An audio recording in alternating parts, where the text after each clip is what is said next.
Begitulah cepatnya hari itu berlalu. Hari berubah menjadi pekan, pekan menjadi bulan, bulan menjadi tahun, tahun menjadi windu, windu berubah menjadi abad. Yang mati hilang, yang dulu hidup kaya, hari ini hanya tinggal kenangan saja. Kemana mereka dulu yang hebat-hebat, bangsawan, para penguasa? Semuanya mati ditelan zaman. Yang tinggal hanya apakah dia orang paling baik, dicatat dengan tinta emas, atau dia orang paling jahat, dihujat, dicaci dan dimaki.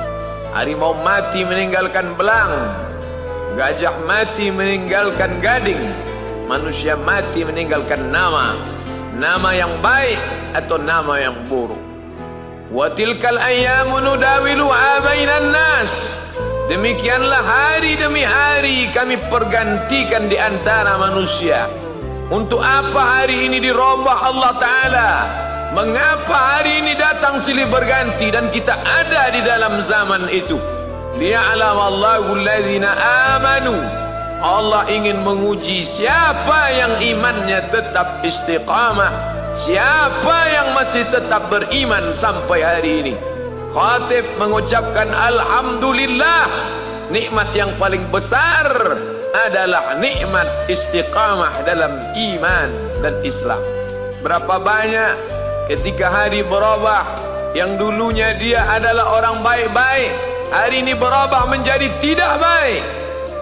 Yusbihu mu'minan, pada waktu pagi dia beriman, wa yumsi kafiran, petang hari dia berubah menjadi kafir. Maka kita selalu meminta, ya muqallibal qulub, wahai engkau yang membolak-balikkan hati, tsabbit qulubana, kokohkan hati kami, ala dinik, dalam agamamu, wa ala ta'atik, dalam ketaatan kepadamu. Berapa banyak yang dulu susah melarat, miskin, untuk sesuap nasi pun sulit, tapi begitu dilapangkan Allah rezekinya, tidak menjadi hamba yang bersyukur. Dia lalai, dia sangka itu karena jerih payahnya, dia kufur nikmat Allah Subhanahu wa ta'ala. Tapi siang hari ini alhamdulillah, ada hamba yang disehatkan Allah, dia tetap bersyukur. Ada hamba yang ditingkatkan Allah rezekinya, dia tetap bersyukur. Ada hamba yang dinaikkan Allah kuasanya, dia tetap bersyukur. La in syakartum, kalau kamu syukuri nikmat itu, la azidannakum, pasti akan kutambah. Wala in kafartum, tapi ingat, kalau kamu kufur, kamu ingkar, inna azabi lasyadid, azabku amat sangat hebat, amat sangat dahsyat, amat sangat mengerikan.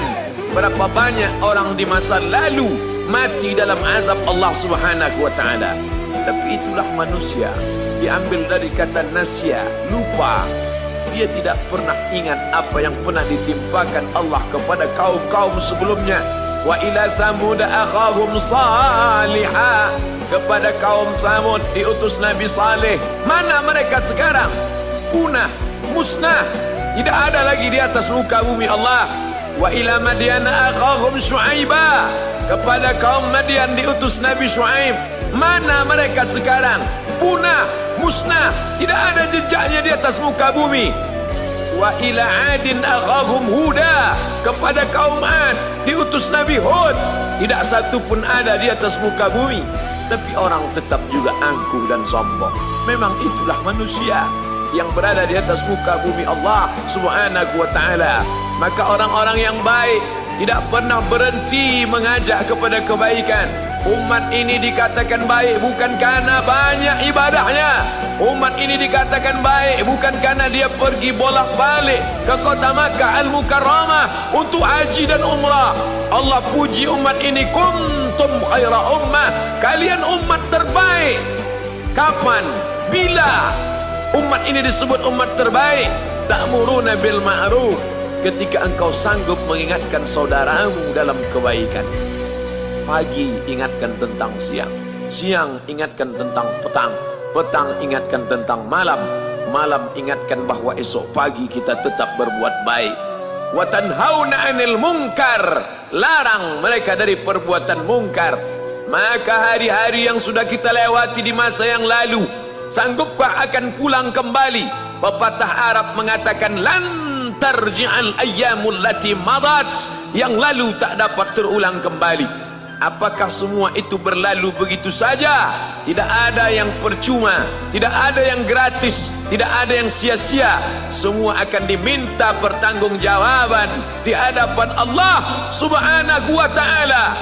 Sejak kita tegak di atas muka bumi ini, sejak kita diberikan nafas, diberikan hidup, diberikan nyawa, maka sejak itu kita ditanya, apa khalaqnakum abatha? Apakah kalian kami ciptakan sia-sia? Apakah kami sangka? Apakah kamu semua menduga bahwa kami menciptakan kamu lalu kamu tidak akan kembali menghadap kami? Semua akan diminta pertanggungjawaban di hadapan Allah Subhanahu wa ta'ala. Tidak ada kata yang dapat terucap dari lidah orang beriman selain ucapan Astaghfirullahaladzim. Ampunkan segala dosaku di masa yang lalu. Aku lalai dan lupa ya Allah. Kami termasuk orang-orang yang menghilangkan usia kami ya Allah. Kami tak tahu ke mana umur kami selama ini. Berapa jam untuk perbuatan dosa, berapa untuk perbuatan maksiat. Padahal ketika tiba masanya, kami semua akan menghadapmu, dan pada saat itu semua akan dihitung menit demi detik. Detik semuanya tak ada yang dapat dari luput panggilan Allah Subhanahu wa ta'ala. Tidak ada yang lepas daripada pengawasan. Inna alaikum lahafizin, bersama kamu ada malaikat hafazah kiraman mulia, katibin mencatat, ya'lamuna ma taf'alun, dia tahu semua yang kamu lakukan.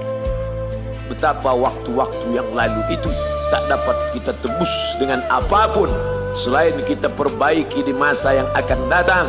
Tingkatkan kualitas salat berjamaah, tingkatkan membaca Al-Quran. Andai usia kita sudah lanjut, tak dapat kita jemput, maka kita didik anak cucu generasi akan datang menjadi generasi yang Qurani dan Islami. Sab'atun yudhilluhumullah, ada 7 di antara yang dapat naungan Allah. Yauma la dhilla illa dhilluh, hari itu tidak ada naungan kecuali naungan Allah Subhanahu wa ta'ala. Di antara yang mendapat naungan itu adalah syabun, anak muda, nasya'a fi ibadatillah, anak muda yang tumbuh beribadah kepada Allah Subhanahu wa ta'ala. Andai masa muda kita penuh dosa, andai masa muda kita penuh narkoba, andai masa muda kita penuh zina, wal iyadzubillah wa na'udzubillah, jangan sangka Allah tutup pintu taubat. Innallaha la yaghfiru ayyushraka bihi, Allah tak terima taubat orang yang mempersekutukannya. Wa yaghfiru ma duna dzalika liman yasha, tapi taubat selain itu diterima, dibukakan Allah Ta'ala. Mari perbaiki anak menantu, cucu, kawan, sahabat, andai talat, ajak ke jalan Allah Subhanahu wa ta'ala. Itulah salah satu memperbaiki yang masa lalu, kita perbaiki di masa yang akan datang. Di antara tujuan Allah mengapa dia buat kita masih hidup di akhir tahun ini, ya'lamallahu allazina amanu, Allah menguji siapa yang masih tetap dalam istiqamah iman dan Islam. Tujuan kedua, mengapa Allah buat kita hidup sampai hari ini? Wa yattakhidha minkum syuhada, wa yattakhidha minkum syuhada, Allah ingin melihat siapa di antara kita ini yang layak untuk menjadi syuhada, iskariman, hidup mulia, au mutsyahidan, atau mati syahid. Pilihan orang Islam tidak banyak. Kalau hidup, hidup mulia. Kalau mati, mati syahid.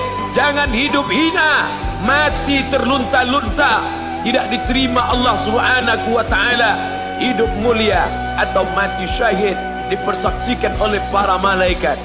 Man kharaja fi talabil ilmi, siapa yang keluar rumah dengan niat menuntut ilmu, fahuwa fi sabilillah, maka dia seperti orang yang berjihad fi sabilillah, yang jauh meninggalkan kampung halaman, menuntut ilmu di perantauan.